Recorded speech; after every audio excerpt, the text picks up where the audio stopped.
नारायण जी गांव में रहते थे। नारायण जी के दो बेटे थे। बड़ा बेटा सुमित पायलट था, लाखों में कमाता था और लखनऊ में रहता था। उसने रेखा से शादी की थी, जो कि खुद भी पायलट थी। दोनों को एक बेटा था, रोहित। वहीं नारायण जी का छोटा बेटा अमित छोटी कंपनी में काम करता था।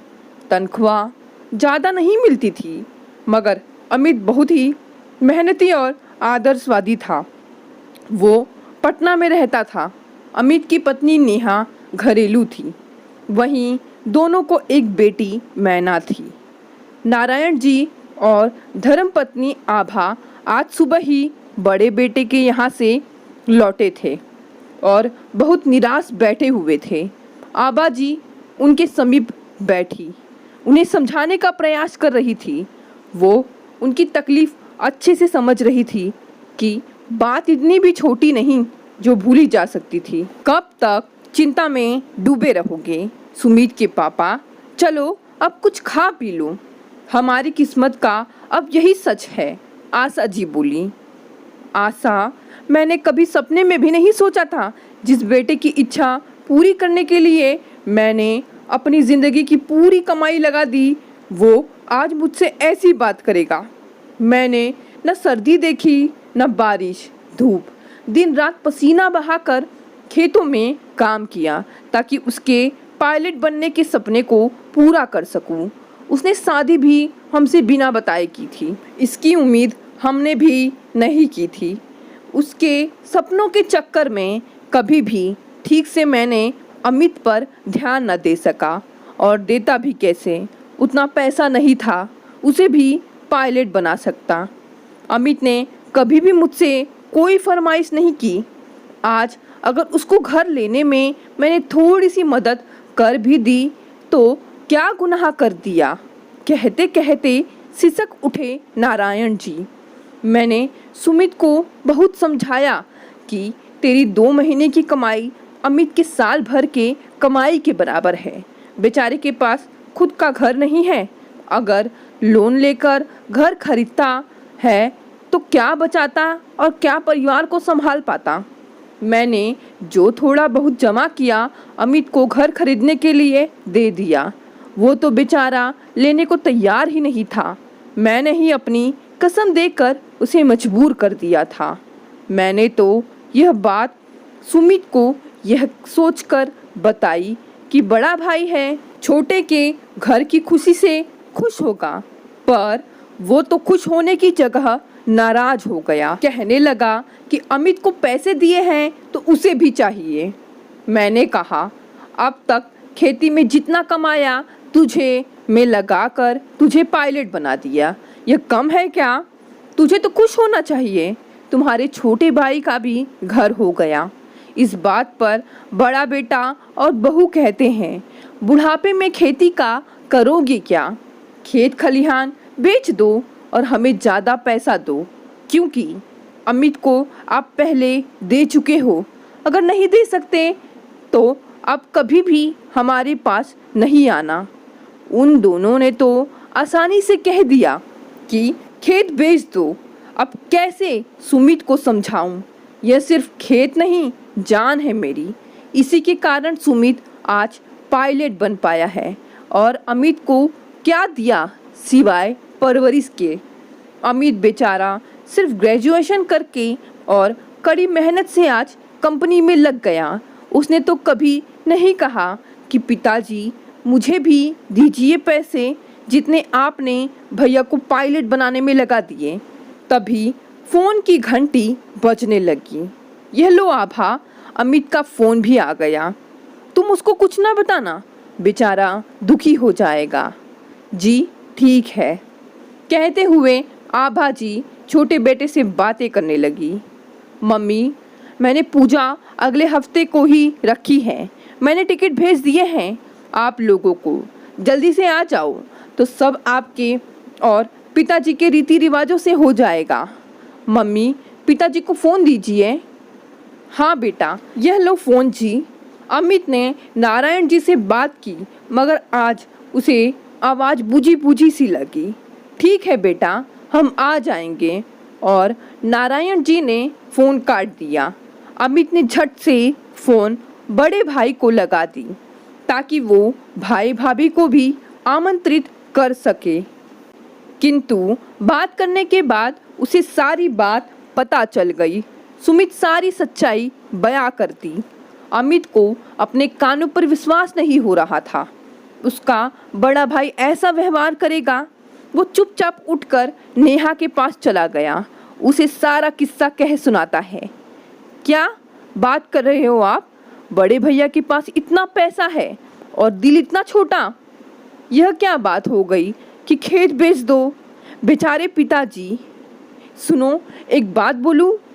हम कहो यह घर बेच देते हैं और बड़े भैया को उनका हिस्सा देकर बाबूजी का बोझ हल्का कर देते हैं। गांव कोई ज़्यादा दूर तो नहीं है, हम वहाँ रह लेंगे। मैना के लायक अच्छी स्कूल है और अब तो बिजली भी आ गई है। मुझे कोई दिक्कत नहीं होगी। हम घर फिर भी ले सकते हैं, पर बाबूजी के खेत चले गए तो बाबूजी नहीं जी पाएंगे। हम बाबूजी के दुख का कारण बनकर कैसे खुश रह सकते हैं? सही कहा नेहा, हम घर वापस चलते हैं। अमित और नेहा दोनों ने फैसला कर लिया। बड़े भाई के पास जाकर उसने लिखित पेपर साइन करा लिए। वह अपना घर उनके नाम कर रहा है। बदले में गांव की संपत्ति से वो अपना हक छोड़ दे। सुमित को फिर भी शर्म नहीं आई कि उसके कारण उसका भाई अपना घर तक उसे देने चला आ गया। मुझे तो अपना हिस्सा चाहिए था, चाहे कैसे भी मिले। यह लो, लिख भी दिया, दस्तखत भी कर दिए। अब मेरा तुम लोगों से सिर्फ नाम का रिश्ता है। अमित सबको साथ लेकर अपने गांव में लौट आया। नारायण जी सो रहे थे। गाड़ियों की आवाज़ सुनकर बाहर निकल आ गए। यह सब क्या है? तू यहाँ? यह सामान कोई बताएगा क्या है सब? चरण स्पर्श बाबूजी। नेहा ने झुककर पैर छुए और कहा, हम अपने घर ही तो आए हैं बाबूजी। अब हमेशा आपके साथ और आपके पास रहेंगे। और घर का क्या? वहाँ कौन रहेगा? वो बड़े भैया को दे दिया बाबूजी। हमारे लिए आपकी खुशियाँ पहले हैं। हम जानते हैं ये खेत नहीं आपके लिए दिल का टुकड़ा है बाबूजी। अब आप निश्चिंत हो जाएं। भैया कभी भी इस घर और इन खेतों में हिस्सा लेने नहीं आएंगे। नारायण जी की आंखों से खुशी के आंसू बहने लगे। मेरे बच्चे, इतना बड़ा त्याग।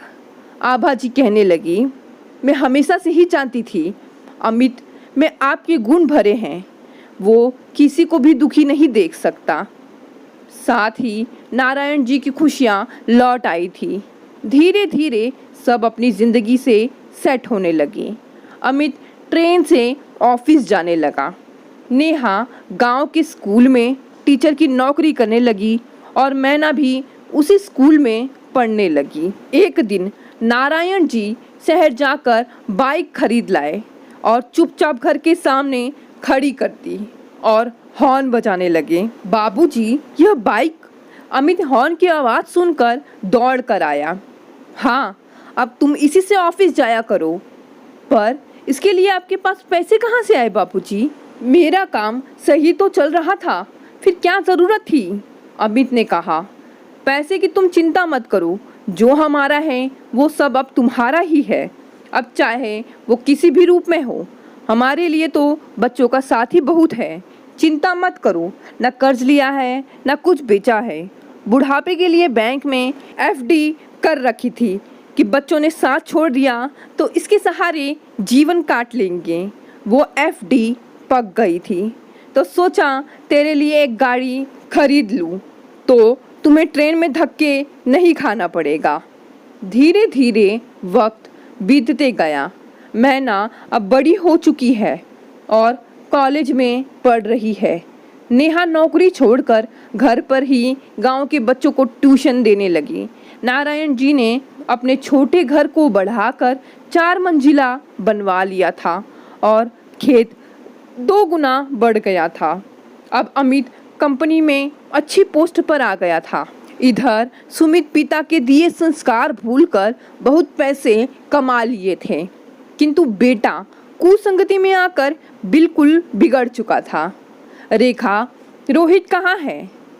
मैं तो खुद परेशान हो गई हूँ इस लड़के से, कभी पढ़ाई को लेकर सीरियस ही नहीं होता है। रेखा दुखी होकर बोली। समय की कमी होने के कारण रोहित को समय कम दे पाते थे, तो उस प्यार की कमी अपने पैसों से पूरी करते थे और आज वो पूरा बिगड़ चुका था। आज बाबूजी की एक बात याद आ रही है। वो अक्सर कहते थे कि इंसान जैसा बोएगा वैसा ही काटेगा। मैं भी तुम्हारे बताए रास्ते पर चलकर आज रिश्तों से दूर एक अनाथ जैसी जिंदगी जी रहा हूँ। काश बापूजी के बताए रास्ते पर चला होता तो यूँ बेटे को बर्बाद होते ना देखता। जब मैं ही जिंदगी की कसौटी पर खरा नहीं उतरा तो बेटे से क्या उम्मीद करूं? सुमित आज पछता रहा था और मायूस होकर अपने कमरे की ओर चला गया। आज उसे बापूजी की बात बहुत याद आ रही थी। इधर मैना हर साल माता पिता का नाम रोशन कर रही थी, और क्यों ना करे, आखिर उसमें संस्कार सबके जो थे। और दादी और दादा जी भी साथ थे। अमित पैसों में कम होते हुए भी रिश्तों का धनी था। वहीं सुमित और रेखा बेटे की बेरुखी सहन करते हुए अकेलेपन से जूझ रहे थे। दोस्तों, कहानी पसंद आई तो इसे लाइक करें, शेयर करें और कमेंट भी करें। साथ ही साथ नए हैं तो चैनल को भी सब्सक्राइब कर लें। धन्यवाद दोस्तों।